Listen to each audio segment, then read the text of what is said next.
Halo, nama saya Julman Otatema Baru, mahasiswa Teknologi Rekayasa Komputer semester 5, Sekolah Farsi IPB University. Sebelumnya, terima kasih atas undangan untuk mengikuti tahap interview. Pada kesempatan ini, saya akan menyampaikan beberapa jawaban terkait pertanyaan interview melalui video ini. Untuk pertanyaan pertama, saya memiliki ketertarikan besar terhadap hampir seluruh ekosistem teknologi Google. Alasannya sederhana karena produk Google dirancang seamless dan intuitif, artinya sehingga sangat membantu aktivitas sehari-hari. Mulai dari Google Search, Google Maps, Google Assistant, Google Gemini, Google Nest, dan lain-lain. Semuanya saling terintegrasi dan membuat pengguna lebih fokus dalam satu ekosistem yang menyenangkan. Kemudian bagi saya menjadi Google Student Ambassador adalah cara terbaik menyalurkan antusiasme ini. Karena peran ini memungkinkan saya menjadi jembatan antara Google dan komunitas mahasiswa. Saya ingin berbagi pengetahuan menginspirasi teman-teman untuk berinovasi dan membantu mereka memanfaatkan teknologi guna mendukung studi maupun kehidupan sehari-hari. Terlebih perkembangan digital di kampus masih belum merata, sehingga program ini dapat menjadi acuan untuk memperluas wawasan mahasiswa dalam memanfaatkan teknologi Google. Kemudian untuk ide kegiatan, saya akan menghadirkan pengalaman yang unik. Yang pertama, saya berencana membuat permainan interaktif bernama Google Quest.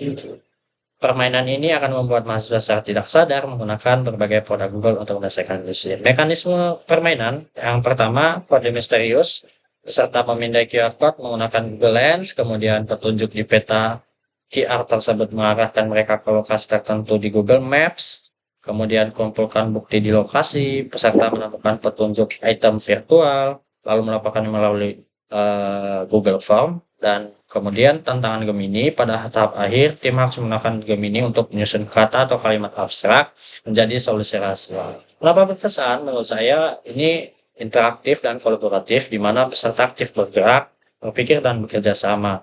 Kemudian edukasi terselubung, mereka belajar menggunakan Lens, Google Maps, Google Forms, dan Gemini Google secara praktis. Pengalaman unik teknologi tidak hanya ditunjukkan, tetapi dialami sebagai bagian dari permainan. Untuk pengalaman pribadi, pertanyaan ketiga, saya pernah mengalami situasi genting ketika membuat prototipe malam sebelum presentasi komponen pengendali pesak, sementara cadangan tidak ada gitu. Toko elektronik pun sudah tutup. Dalam kondisi terdesak, saya teringat beberapa modul sederhana. Dari sana saya merakit ulang prototipe saya dengan meningkatkan beberapa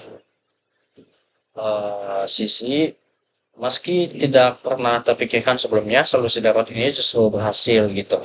Dari pengalaman itu, saya belajar bahwa selama ada peluang sekecil apapun, maka harus dicoba. Kadang hal yang tampak sepele justru bisa menjadi kunci pemecahan masalah.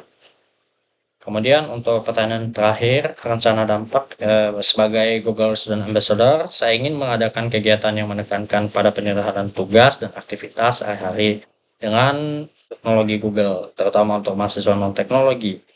Selain itu, saya akan mendorong mahasiswa untuk berkreasi, mulai dari ide, konsep, hingga prototipe inovasi dengan memanfaatkan tools Google. Dampaknya tidak hanya berhenti di kampus, melalui kegiatan seperti pengabdian masyarakat, KKN, atau magang, ide-ide ini bisa diimplementasikan langsung di lapangan, memberi manfaat nyata bagi masyarakat. Dengan begitu, acara yang dimulai di kampus bisa berkembang menjadi kolaborasi yang berdampak luas, bukan sekedar workshop atau seminar biasa.